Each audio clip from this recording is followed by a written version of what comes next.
It's a city visit today. In fact, one of England's finest medieval cities. Go on, where are you? We're in York. And did you get up to much? No, absolutely nothing. Actually, we did. It was minsters and mallards, shambles and sausage.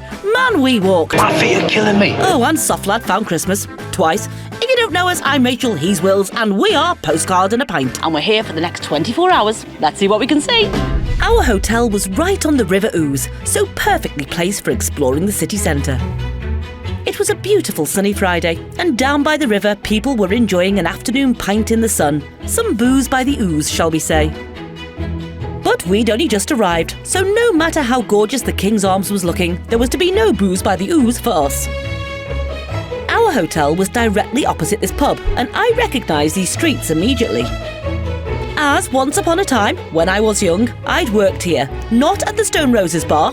Tell us more. First off, an old haunt of mine is the Grand Theatre, where I had a Christmas residency. I think it was in 1997, a long, long time ago. And the River Ouse used to break its banks regularly, and we'd be willing the water up the street to flood the theatre, but it never did, and I had to dance every single night, but it's all right. Loved it. On to the Minster. And that was my only knowledge of York, until today. Some streets were quaint, some were modern, but all certainly had a lovely feel to them. The nearer the Minster we got, the narrower and more quaint the streets became, until we popped out into St Helens Square. There are a lot of really eclectic shops in York. And then, of course, Wills found this. When we were in Bruges last year, there was the Cathy Wolfhard Christmas shop, but it wasn't open. It wasn't open until the day after we left. Just found one in York. We'll be going on this straight after we've been to the cathedral, or the Minster, whatever it is. It's a Minster. Now put the Christmas decorations down. It's time for a bit of culture. It was lovely to see so many original shop fronts. And then, as you step out from Stonegate, the massive York Minster greets you. Now to get in. The Minster is the seat of the Archbishop of York, the second highest office in the Church of England. It costs £20 per person to visit, which is pricey, but we wanted to check this place out. The first record of a church on this site dates to 627. The bulk of this building, though, was constructed between 1220 and 1472. The Five Sisters window is known for its large expanse of 13th century grisaille glass. In the early 1920s, two women, Helen Little and Almira Gray, played a huge part in its restoration, and it now stands as a memorial to women who lost their lives in war. The choir stalls here are among the finest surviving examples of medieval woodwork in England. And the organ is one of the largest and most significant organs in the world. It's incredibly grand and imposing as a building, and undeniably beautiful. The stained glass is absolutely amazing. But how is this visit making us feel? This visit has been really cool, and I've really enjoyed it, and the stained glass is absolutely incredible. But I expected to feel more, and I haven't. It might be a me thing, I don't know. Oh, the organ's just started up. But it's still been a really cool visit. And now the organ's on, let's check that out. It was time for choir practice.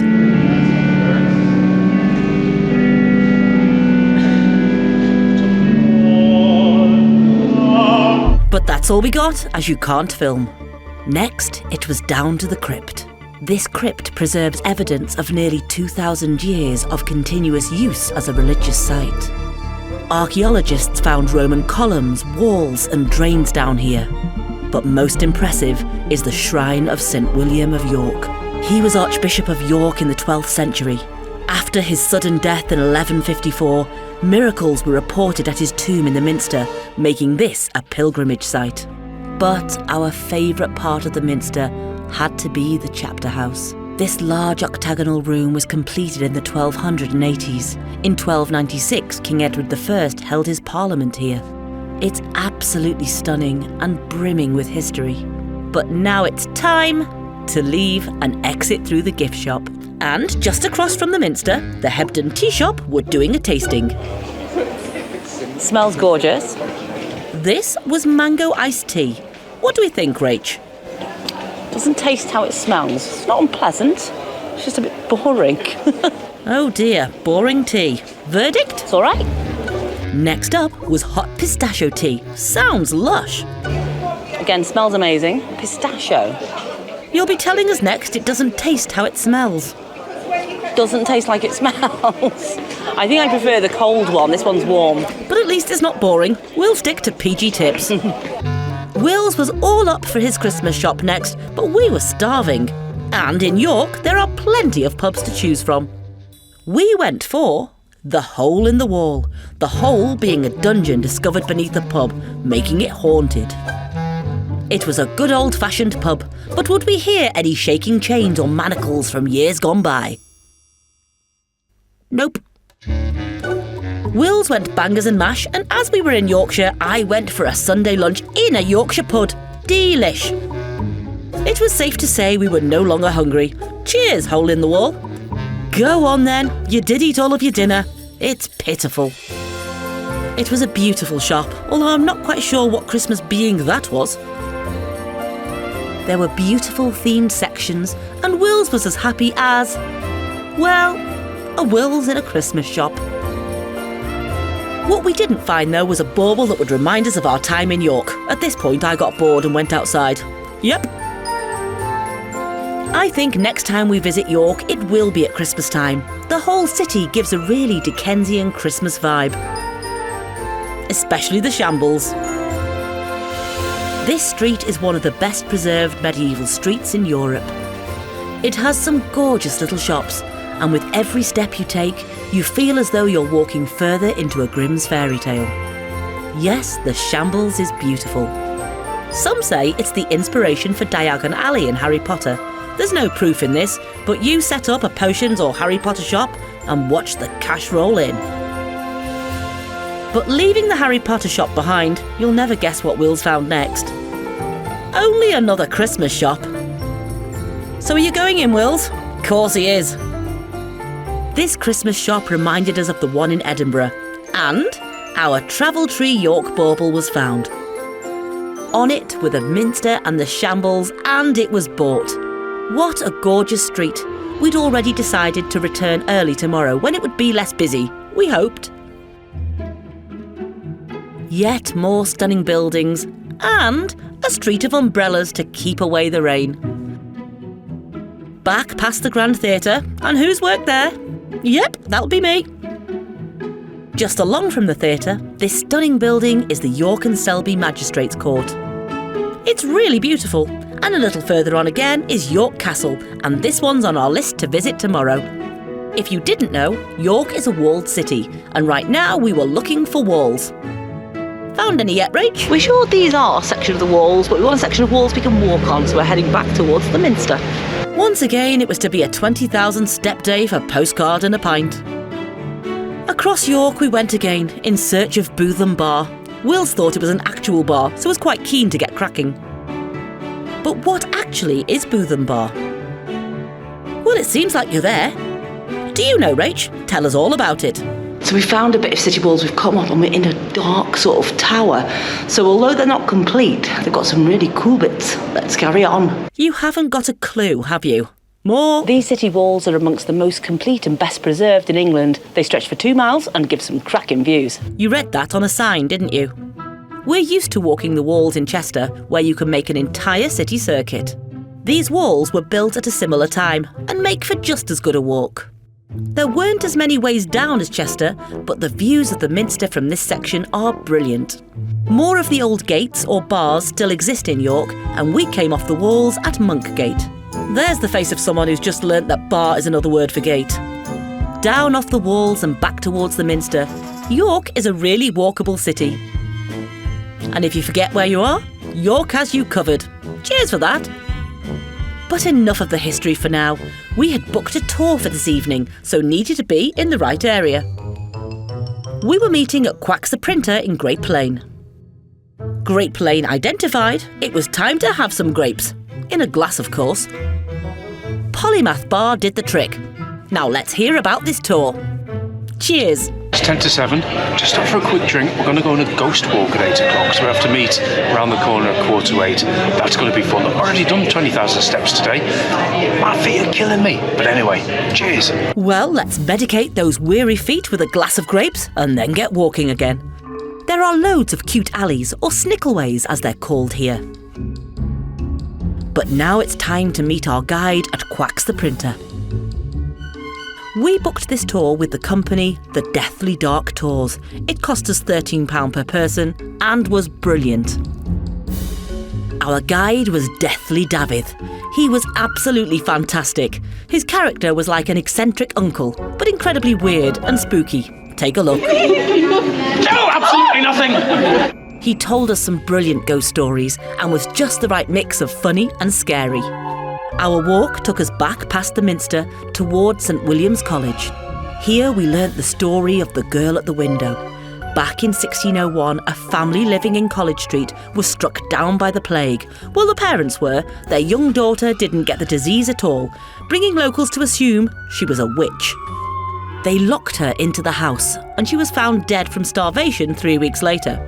In 1978, a family moved in and were terrified by nightly screaming and an entity crawling under the bed. And you can still see her face at this window today. What's next, David? St William's College. Huh? Cheers! On we walked, learning of historical ghosts and the bar guest, a big black dog that stalks the snickleways. We even howled at the moon.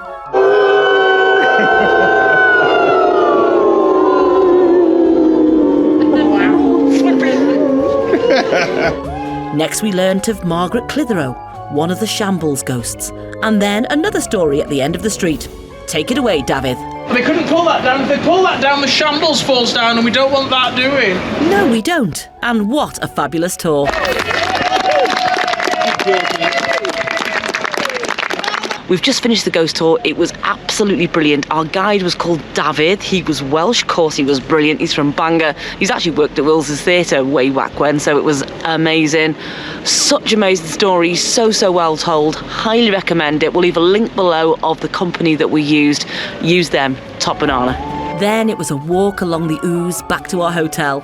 And this time, it was to be booze by the Ouse. Over to you, Wills. What a great day. What a great view. We've had a lovely day today. It's been really, really good.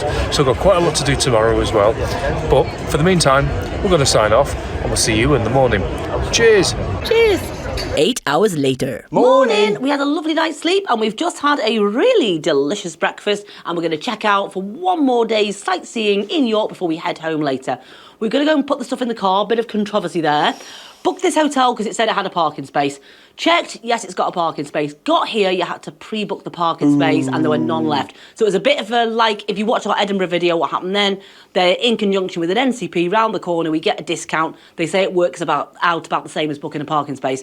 So, bit cross. And it wasn't just us, because the people next to us had the same problem as well. So do check your hotel. Do check if your it says hotel. it's got a parking space with ring it, them. check.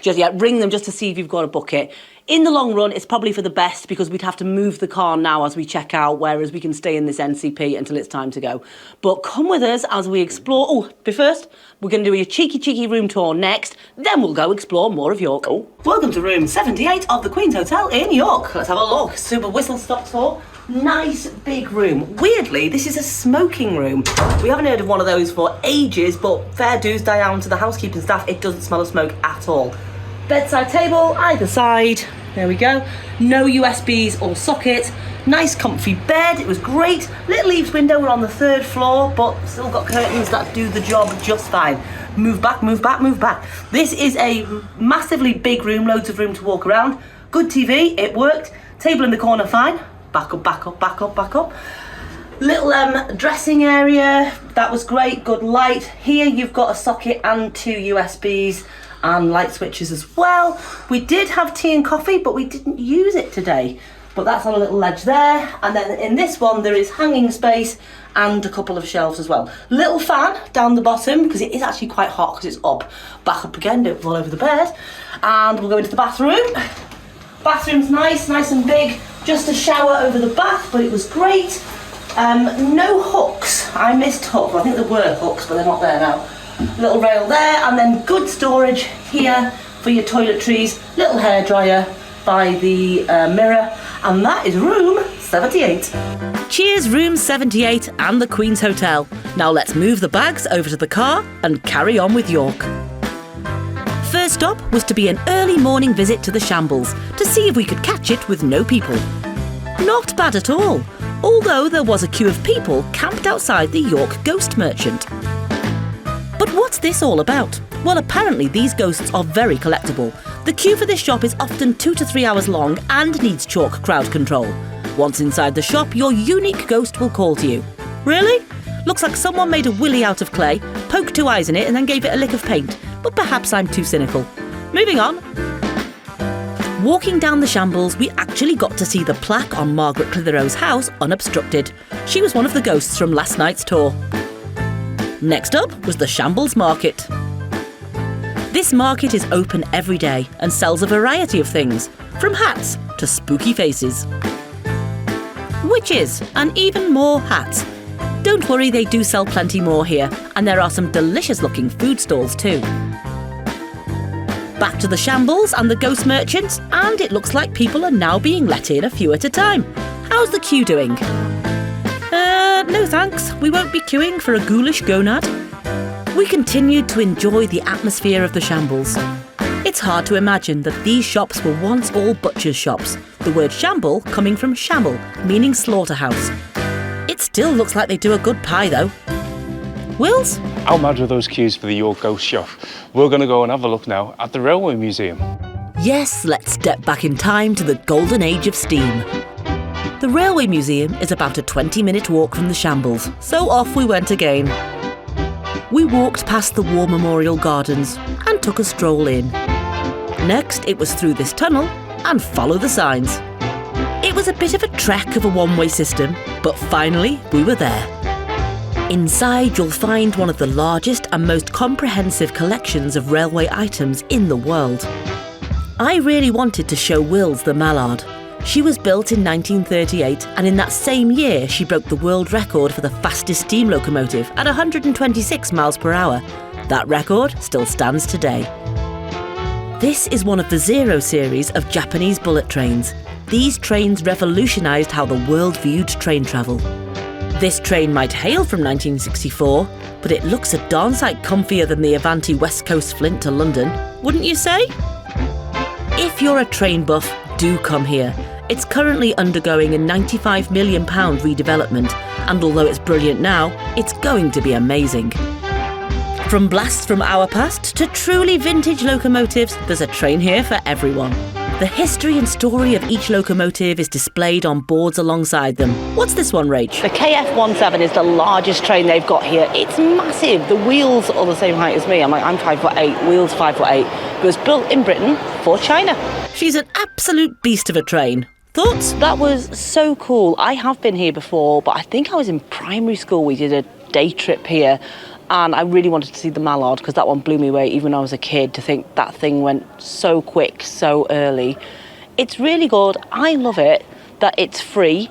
I wouldn't expect anyone to go in for free. You should make a donation, but you don't feel cheated. You can pay what you want to pay. We did make a donation, of course, but really cool. We spent an hour 20 in there. There's so much to see. Flying Scotsman's not there. He's out on duty somewhere else. Durham, I think you said, didn't you, Wills? And yeah, highly recommend it.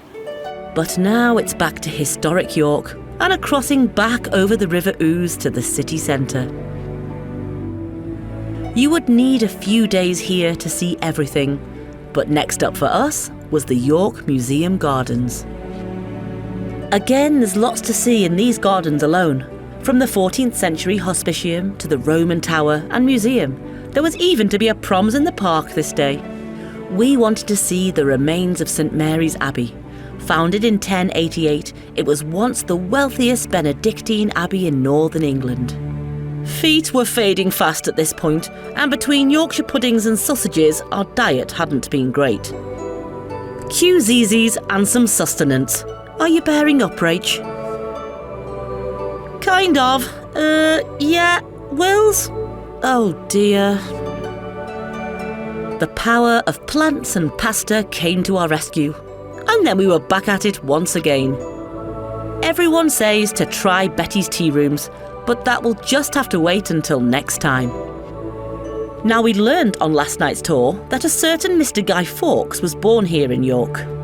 He was born here in Stonegate, and for any friends across the pond not familiar with his name, he was Britain's first terrorist, shall we say, and tried to blow up the Houses of Parliament in 1605. Crazily, we celebrate this fella and his failed attempt on November the 5th every year.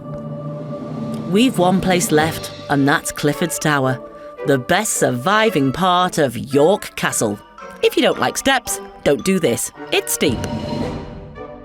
But if you do this, it's a really interesting sight. The castle was founded in 1068 by William the Conqueror, shortly after the Norman conquest. The original castle was wooden and rebuilt later in stone. But why Clifford's, Rach? The name comes from Robert de Clifford. He was a rebel baron who was hanged here in 1322.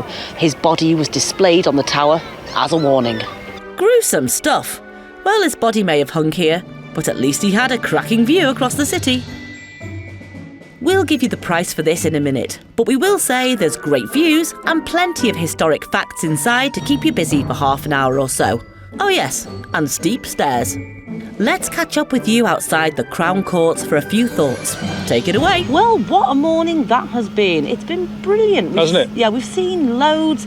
I loved the Railway Museum, as I said. It was cool seeing the Mallard, wasn't it? That was your first time there. I was there as a kid, but it was brilliant, absolutely amazing. Then walked back into town. We've walked a lot today. It was a long walk. It was a long old walk. And popped into those museum gardens. They were quite pretty, but I was The Tower flagging. Gardens. Yeah, you want to see the Abbey. St Mary's Abbey, yeah, that was good. Yeah, It was good. needed some food and a sit down. Feel a bit more refreshed now. Just on the castle. Thank the Lord for our Cadw cards again. The castle's managed by English Heritage, which is a movement which looks after some of the historical buildings in the UK. They work in conjunction with Cadw, the Welsh version. We are Cadw members, and because we've been members for more than a year, we get it for free. How good's that? Yeah, if you've been less than a year, you get a discount, but it's absolutely cool. We've definitely saved our membership Yeah, we price really, over the really last have. few weeks. Right, we have got one more thing that I think we're going to try and find. We're not going to tell you what it is. Stay tuned, see if we find it. Give you a clue. I'm a dandy highwayman. Weren't you two going home? Seems not. From the top of Clifford's Tower, I'd seen that the grave of Dick Turpin wasn't too far away. He's another of the most famous criminals in British history. This is where he was buried. He was an 18th century highwayman, although much of what people believe about him today is legend rather than fact. Tell us a story about him, Wills. He's famously associated with an overnight horse ride from London to York, but that didn't happen. He was finally arrested on suspicion of horse theft. He was tried and found guilty and hanged at York Tyburn on April the 7th, 1739, but will be remembered as the romantic, swashbuckling anti-hero, thanks to the Victorians. With biplanes in the sky, it was finally time to make our way back to the car. We came across this on our travels back, Spark. This is a community-focused space designed to support local businesses, artists and startups. The street food on offer smelt delicious, and the whole village is made from these shipping containers. Sadly, we were too full to eat, so went on our merry way. There's so much more to see here, and we felt with York that we'd merely scratched the surface. OK, so we were too full for food, but one last drink stop in a historic pub could be managed. The 3 Tons is named after the tuns or barrels which stood at the rear of the pub. It's a beautiful old coaching inn dating to 1780. And in a recent renovation, the builders found a cache of gold coins in one of the original beams. Just fell out from the time of King Charles I. I wish gold coins would fall out of our ceiling. Anyway, we looked at the beer, but had a Coke as we were driving, and waited for gold coins to fall on our heads. It didn't happen, but back to Dick Turpin to finish this off. What a fun-packed 24 hours, but now, from me, Wills, I'm Dick Turpin. we'll see you at home for a catch-up. We're back, and wasn't that a brilliant 24 hours in York? Man, we walked. We did, didn't we? Certainly walked. We were shattered that second day, weren't we? Yeah, because we did that in Scarborough back-to-back with each other. By the time we got home, we were absolutely shattered. We need to learn, really, when we go away for a few days, maybe have a bit of time off in between, just walking for miles and miles every day. But anyway, York, what a beautiful city. Wasn't it? It really is stunning. It reminded me a lot of Edinburgh, but smaller. And yeah, absolutely adored it. I think my favourite part was probably that ghost walk. He was brilliant, wasn't he, David? He was amazing. So good. And it turns out, talking to him at the end, he was a friend of other friends we've worked with. Who I've since spoken to, and he's I told him all about him. It was great. It was he really was cool. just so engaging, and that's a really good tour. Having read the reviews now, I think all the guides are as good. Yeah. And Well, definitely tours. definitely Something tours. like that, yeah. Really, really, really good. I love the train museum. That was cool. Yeah. I like your train. The Mallard, wow, what a beast of a train. Anything you liked? Didn't see the Flying Scotsman, did we? No. But we have seen that randomly, just up the road from where we live a few years ago. It was going between somewhere and somewhere, and we ended up just outside of Tulacra, which is near Rill, actually. In a field. And off goes the Flying Scotsman, right past Flying us. Scotsman. Yeah, it's absolutely amazing. Did you have any favourite bits or funny bits that you... It was just lovely being away. I Yeah. loved being on the balcony at the end of the night, just having a beer. That was so good. I tell you what, though. Yeah. I need a York Ghost. Do you though? Yes, I need a York Ghost. Do you? Yes. I need to spend £40 on a... Is that how much they are? Yeah, For a little 40 quid. phallic bit of That's plasticine all. with two eyes poked in Yeah, it. 40 some quid. I What a think. gimmick. I tell you what, marketing at its best, It that is. is. It really yeah, is. the Minster was fantastic, but I don't know if it was just me on the day. You said the same thing. I said the same, yeah. Just didn't get the feels from it. I don't know if it was too big, it was too light. We do like a dark gothic I just didn't feel the same as we went to Hereford and we went to Tewkesbury and Yeah. we've been to Chester Yeah. Cathedral and you walk in, you just go, wow. I mean, York Minster is wow, like times a million, but it just didn't feel quite as... I think it's because they charged us 20 quid. I wasn't That was probably it. That would yeah, have been it. most of the churches you go in, you pay a donation, and I think 20 quid. Like, God, that's expensive. I wanted to feel more for 20 quid, and I didn't. In all fairness, the £20 gets you in for a year. Yes. So if we'd have gone back, we'd have gone in. But we didn't have time. I'm going again for the next year, am I? I wish we'd had time to take a boat trip. That would have been nice. But I think we haven't quite finished with York yet. I think Do it there's again. more. I want to go in at this. Christmas. Yes, definitely want to Christmas go at markets. Christmas because you had your fill of Christmas shops, didn't you? Anyway, let's round this up. If you'd like this video, that would be great. If you would hit that button, if you do the subscribe thing. We do have a Patreon. We're just about to release a Patreon video are. now because we went to Chelmsford. No, we not didn't. Chelmsford. We went to Cheltenham. You keep saying that. I do. Chelmsford was in Essex. Cheltenham is not. We went to Cheltenham and we just made a small video. You're not going to see it, unfortunately, unless you join Patreon, and then you will see it. So we didn't do anything for the main channel, but we made a little video. We were going to see a friend of ours show. Yeah. And also Spike and Luke from the Choir Boys were there as well, so we caught up with them. All the worlds collided. They did. Anyway, it was fun. So Yeah. let's finish this off, as we say. Ian Postcard and the Pint. Cheers to the good times. What do you call a nose with no body? I don't know. Nobody knows. Oh.